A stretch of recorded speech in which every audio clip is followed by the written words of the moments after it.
Hello friends, Vidyadeep में आपका एक बार फिर से बहुत बहुत स्वागत है। दोस्तों, आज हम बात करने वाले हैं बाल विकास के इतिहास के बारे में। इतिहास का मतलब कि बाल विकास का जन्म कैसे हुआ, बाल विकास को विकसित करने में किन किन मनोवैज्ञानिकों का योगदान रहा। इनमें हम केवल उन चीज़ों पर बात करेंगे जो एग्ज़ाम पॉइंट ऑफ व्यू से इम्पोर्टेंट हैं। ठीक है, तो सबसे पहली बात कि बाल मनोविज्ञान और बाल विकास में संबंध क्या है। तो बाल विकास जो है बाल मनोविज्ञान का एक आधुनिक रूप है। पहले हम इसी शाखा का अध्ययन बाल मनोविज्ञान के रूप में करते थे, आज हम उसी को क्या बोलते हैं, बाल विकास बोलते हैं। ठीक है, अब दूसरा प्रश्न आता है कि बाल विकास में हम अध्ययन किनका करते हैं। तो बाल विकास में हम गर्भावस्था से लेकर के और किशोरावस्था तक का अध्ययन करते हैं। बाल विकास का ये बहुत ही महत्वपूर्ण है। ये कई बार एग्जाम में पूछा जाता है कि बाल विकास के अंतर्गत किनका अध्ययन किया जाता है। बाल विकास के अंतर्गत गर्भावस्था से लेकर के किशोरावस्था तक के जो बालक होते हैं उनका अध्ययन किया जाता है। अब उनके विकास के किस क्षेत्र का अध्ययन किया जाता है। तो विकास के सभी आयामों का, खासतौर से शारीरिक, मानसिक, सामाजिक और संवेगात्मक परिपक्वता का अध्ययन किया जाता है बाल विकास के क्षेत्र में। ठीक, अब इसकी शुरुआत कब से हुई, कब से इस पर बालक के विकास पर ध्यान दिया गया। तो इसमें फ्रेंड्स 17वीं शताब्दी तक कोई चर्चा नहीं हुई, लेकिन हाँ, उससे पहले प्लेटो ने 427 लगभग, मतलब 500 ईसा पूर्व के लगभग इन्होंने ये बात कही थी। प्लेटो ने क्या बताया था, प्लेटो ने बताया था अपनी पुस्तक रिपब्लिक में, ये बहुत महत्वपूर्ण है, पूछा जाता है रिपब्लिक पुस्तक किसने लिखी है, प्लेटो ने अपनी पुस्तक रिपब्लिक में यह बताया था कि बाल्यावस्था के प्रशिक्षण का प्रभाव बालक के बाद की व्यावसायिक दक्षता और समायोजन पर पड़ता है। अर्थात कि बालक की बाल्यावस्था में, यानी कि शुरुआती अवस्था में उसको जो शिक्षा दी जाती है, उसको जो प्रशिक्षण दिया जाता है, उसका प्रभाव उसके वयस्क होने पर, वो जो व्यवसाय करेगा, समाज में रहेगा, उसके समायोजन पर पड़ेगा, निश्चित रूप से पड़ेगा। तो बहुत ही महत्वपूर्ण बात है ये। यहाँ पर आपको एग्जाम पॉइंट ऑफ व्यू से याद क्या रखना है कि रिपब्लिक पुस्तक जो है वो किसने लिखी है, प्लेटो ने लिखी है। ठीक है, अब 427 से 344 ईसा पूर्व के बीच में प्लेटो रहे हैं। अब इसके बाद कई सालों तक बाल विकास पर कोई चर्चा नहीं हुई, बाल मनोविज्ञान पर कोई चर्चा नहीं हुई। इसके बाद डायरेक्ट 17वीं शताब्दी में एक मनोवैज्ञानिक आए, कोमेनियस। 17वीं शताब्दी में कोमेनियस आए और कोमेनियस ने 1628 ईस्वी में सबसे पहले बच्चों की शिक्षा, यानी बच्चों की शिक्षा की बात कही और स्कूल ऑफ इन्फेंसी या बच्चों के स्कूल की स्थापना करी। ठीक है, स्कूल ऑफ इन्फेंसी, ये भी इम्पोर्टेंट है कि स्कूल ऑफ इन्फेंसी की स्थापना किसने करी है, तो ये करी है कोमेनियस ने। ठीक, इन्होंने इसमें किया क्या, इन्होंने इसमें बालक की शिक्षा चित्रों के माध्यम से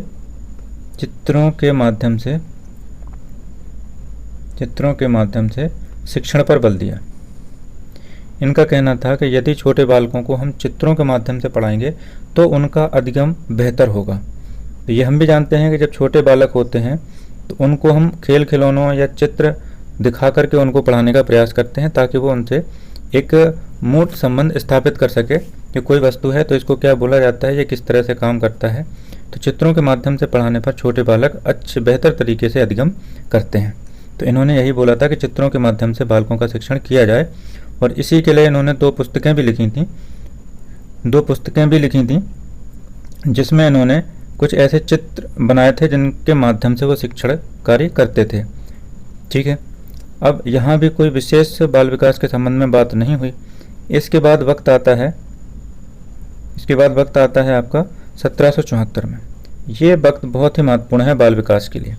यहाँ पर नाम जो सबसे महत्वपूर्ण आता है नाम, वो है पेस्टोलॉजी। कई जगह पेस्ट्रोलॉजी या पेस्टोलॉजी भी लिखा रहता है, इसलिए हमने इसका इंग्लिश में नाम लिख दिया है जॉन हेनरिक पेस्टोलॉजी।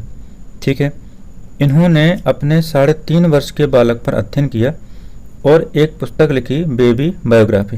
एक्चुअली में ये लेख लिखा था जिसको अखबारों में प्रकाशित किया गया था। तो उन्होंने अपने बालक के जन्म से लेकर 3.5 वर्ष तक उसका अध्ययन किया और उसके बाद ये जो लेख है ये उसमें प्रकाशित करवाया। अब इसमें बात क्या थी, इसमें जो विशेष बात थी कि इस लेख का अध्ययन, यानी कि बेबी बायोग्राफी का अध्ययन 1784 ईस्वी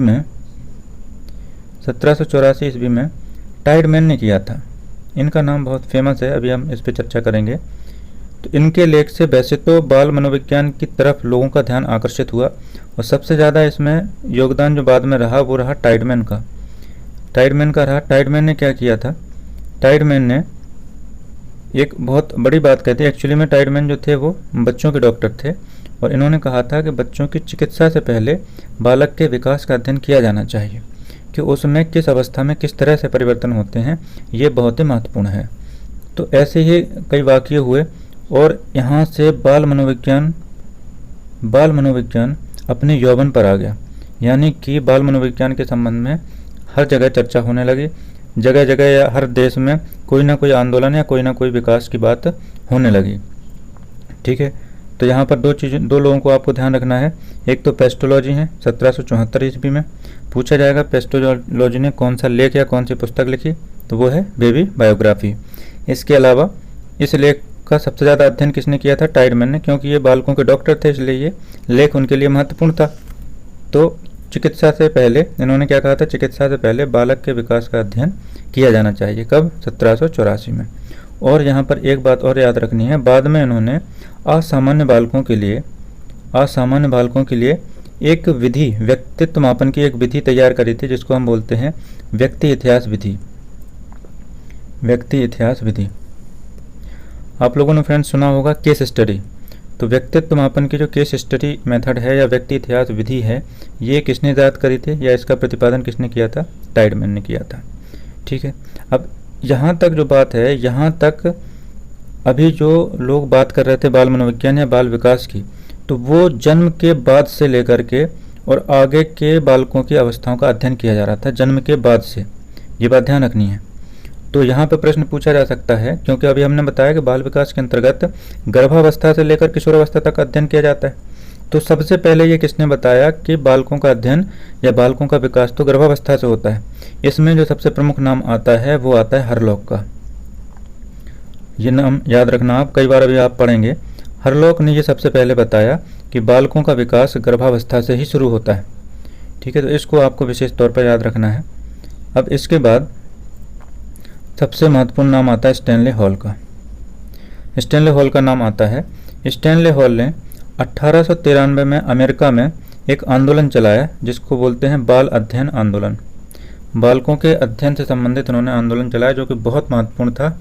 और इसके बाद जो है बाल विकास या बाल मनोविज्ञान लाइमलाइट में आया, यानी कि प्रकाश में आया, और लोगों को इनका ध्यान आकर्षित किया, लोगों का ध्यान आकर्षित किया बाल अध्ययन ने या बाल विकास ने। ठीक, जब इन्होंने आंदोलन चलाया तो इन्होंने एक बाल अध्ययन समिति की स्थापना भी करी, इसका गठन किया। चाइल्ड स्टडी सोसाइटी की स्थापना करी, और एक चाइल्ड वेलफेयर एसोसिएशन का भी इन्होंने संगठन बनाया। चाइल्ड वेलफेयर एसोसिएशन, दो चीज़ें आप ध्यान रखनी है, ये बहुत ज़्यादा पूछा जा सकता है कि बाल अध्ययन समिति का गठन किसने किया या बाल वेलफेयर संगठन ये किसने इसकी स्थापना करी। तो इसकी स्थापना करी है स्टैनले हॉल ने। कब करी है, 1893 में आंदोलन के पश्चात। ठीक, अब स्टैनले हॉल का भी बाल विकास में बहुत महत्वपूर्ण योगदान है। लेकिन यहाँ पर दो क्वेश्चन बनते हैं। दो क्वेश्चन में सबसे पहला क्वेश्चन है कि बाल मनोविज्ञान का जनक कहा किसे जाएगा। तो वास्तव में बाल मनोविज्ञान की शुरुआत बेबी बायोग्राफी लेख से हुई, जिसको पेस्टोलॉजी ने प्रकाशित किया था। इसलिए बाल मनोविज्ञान का जनक किसे बोला जाएगा, पेस्टोलॉजी को। इसको आप ध्यान रखना। आप कई जगह स्टैनले हॉल पढ़ेंगे, मैंने ये बहुत रिसर्च के बाद ये आपको मैं बता रहा हूँ, तो आप इसमें डाउट में ना रहें। बाल मनोविज्ञान की जो जनक हैं उनको किसको कहा जाता है, पेस्टोलॉजी को ही कहा जाएगा। इस बात से आप श्योर रहें। ठीक, हाँ, अगर पूछा जाए बाल विकास के आंदोलन का जनक कौन है, बाल विकास आंदोलन का जनक कौन है, तो बाल विकास आंदोलन के जनक हैं स्टैनली हॉल। बाल विकास आंदोलन के जनक कौन है, स्टैनली हॉल। ठीक, ये चीज़ आपको अलग अलग ध्यान रखना है। स्टैनली हॉल, यहाँ पर बाल मनोविज्ञान या बाल विकास का जनक पूछा जाए तो पेस्टोलॉजी है, और बाल अध्ययन या बाल विकास आंदोलन का जनक पूछा जाए तो कौन है, स्टैनली हॉल। इसमें आपको कन्फ्यूज़न नहीं रहना। ठीक, ये मैंने आपको बता ही दिया है कि हरलॉक जो है, हरलॉक ने सबसे पहले बालक का विकास गर्भकाल से होना बताया। ठीक, इसके बाद बाल मनोविज्ञान से संबंधित दो परिभाषाएं महत्वपूर्ण हैं, उसमें से भी ये क्रो एंड क्रो की परिभाषा महत्वपूर्ण है। पहले बर्क की परिभाषा देख लेते हैं। तो बर्क महोदय ने यह बताया है कि बाल मनोविज्ञान मनोविज्ञान की वह शाखा है जिसमें जन्म पूर्व अवस्था से लेकर परिपक्वता अवस्था तक का अध्ययन किया जाता है। अब परिपक्वता अवस्था कौन सी होती है? परिपक्वता अवस्था बोलते हैं किशोरावस्था को, लेकिन उन्होंने शब्द कौन सा इस्तेमाल किया था? परिपक्वता अवस्था। तो जन्म पूर्व से और परिपक्वता अवस्था तक का अध्ययन क्या कहलाता है? बाल मनोविज्ञान। ये बर्क महोदय ने बोला। क्रो एंड क्रो ने क्या बोला कि यह बालक का वैज्ञानिक अध्ययन है जिसमें बालकों के गर्भावस्था से किशोरावस्था तक, इन्होंने शब्द कौन से इस्तेमाल किए हैं? गर्भावस्था से किशोरावस्था तक। और बर्क ने बोला था जन्म पूर्व से परिपक्वतावस्था तक। तो इन्होंने बोला गर्भावस्था से किशोरावस्था तक का अध्ययन किया जाता है। ठीक, तो ये चीज़ें आपको याद रखनी है। अब इसमें भी एक दो प्रश्न जो कन्फ्यूज़न वाले रहेंगे तो इसमें हम आपको बता देते हैं। जैसे पूछा जाएगा कि सबसे पहले बालक से संबंधित विचार किसने दिए, या किस मनोवैज्ञानिक ने या किस दार्शनिक ने दिए। तो सबसे पहले बालक से संबंधित कोई विचार दिए तो किसने दिए थे? प्लेटो ने। ठीक, पहली बात। दूसरा पूछा जाएगा इसमें कि बाल मनोविज्ञान या बाल विकास का जनक कौन है।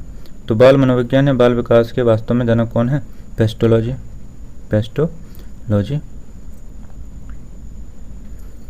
तीसरा इसमें महत्वपूर्ण प्रश्न बनता है कि बालकों से संबंधित या बालकों के अध्ययन से संबंधित सबसे पहले किसने लेख प्रकाशित किया था। तो इससे संबंधित लेख प्रकाशित किया था पेस्टोलॉजी ने। कौन सा? Baby biography.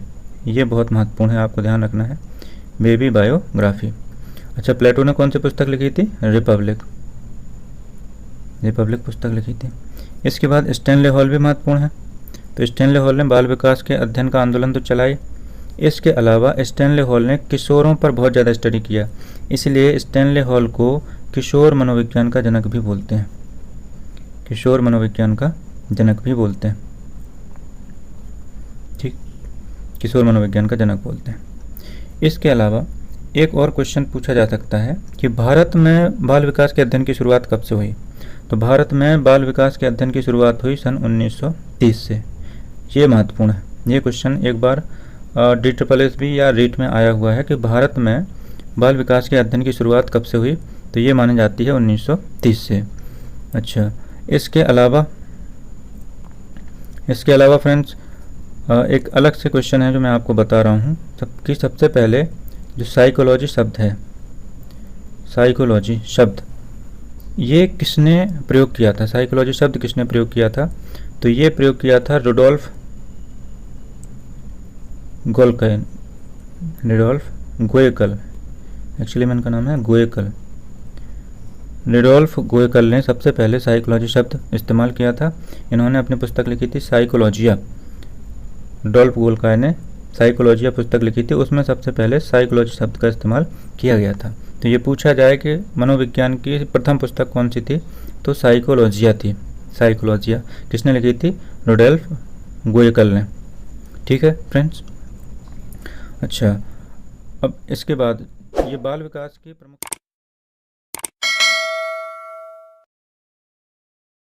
ध्यान क्या रखना है कि सबसे पहले प्लेटो ने बाल विकास के संबंध में कोई विचार दिया। ये बहुत पहले की बात थी, लगभग 500 ईसा पूर्व की। इसके बाद 17वीं शताब्दी तक कोई उस पर चर्चा नहीं हुई। 17वीं शताब्दी में सबसे पहले कोमेनियस आए। कोमेनियस ने स्कूल ऑफ इन्फेंसी की स्थापना करी, ठीक, 1628 में। इसके बाद पेस्टोलॉजी ने अपने ही बच्चे पर अध्ययन करे, 3.5 वर्ष के बच्चे पर अध्ययन किया और उन्होंने एक बेबी बायोग्राफी नामक लेख लिखा, जिसका अध्ययन टाइडमैन ने किया। और टाइडमैन ने असामान्य बालकों के लिए व्यक्ति इतिहास विधि का निर्माण किया। ठीक, इसके अलावा फिर 1893 में स्टैनले हॉल ने बाल अध्ययन आंदोलन चलाया। ठीक, और उन्होंने चाइल्ड स्टडी सोसाइटी और चाइल्ड वेलफेयर एसोसिएशन की स्थापना करी। ठीक है, ये दो परिभाषाएं हैं जो आपको महत्वपूर्ण है, याद रखनी है, जिसमें क्रो एंड क्रो की आपको बहुत ही ज़रूर याद रखना है। ठीक, तो इस तरह से ये बाल विकास का इतिहास जो है संपूर्ण होता है। ज़्यादा चीज़ें इसमें नहीं हैं, लेकिन फिर भी एक अगर आप क्रम में चीज़ें पढ़ते हैं तो उनको याद रखने में आसानी होती है। अगले वीडियो में हम मनोविज्ञान के इतिहास और मनोविज्ञान की क्या क्या परिभाषाएं रही हैं, किसने उनको किस तरह का विज्ञान बोला है, किसने आत्मा का विज्ञान, किसने मन का, किसने चेतना का, और अब उसको क्या बोला जाता है, इन सब चीज़ों का अध्ययन करेंगे। बहुत ही शॉर्ट तरीके में, बहुत ही सटीक शब्दों के साथ और तथ्यों के साथ हम इनका अध्ययन करेंगे। बहुत ज़्यादा डिटेल में नहीं पढ़ना है कि कन्फ्यूज़न ना हो, क्योंकि आप जितना ज़्यादा इसमें डीप जाएंगे उतना कन्फ्यूज़न पैदा हो सकता है। इसलिए हम आपको डीप से भी लेकिन तथ्यात्मक चीज़ों को पढ़ाने का प्रयास कर रहे हैं। ठीक है, तो आप लगातार हमारे साथ जुड़े रहेंगे, आपको कोई भी कन्फ्यूज़न नहीं रहेगा। ठीक है फ्रेंड्स, चलिए, thanks for watching this video. यदि आपको वीडियो पसंद आता है तो आप वीडियो को लाइक ज़रूर कीजिए, दोस्तों को शेयर कीजिए और चैनल पर अगर नए हैं तो चैनल को सब्सक्राइब कीजिए। Thank you and God bless you.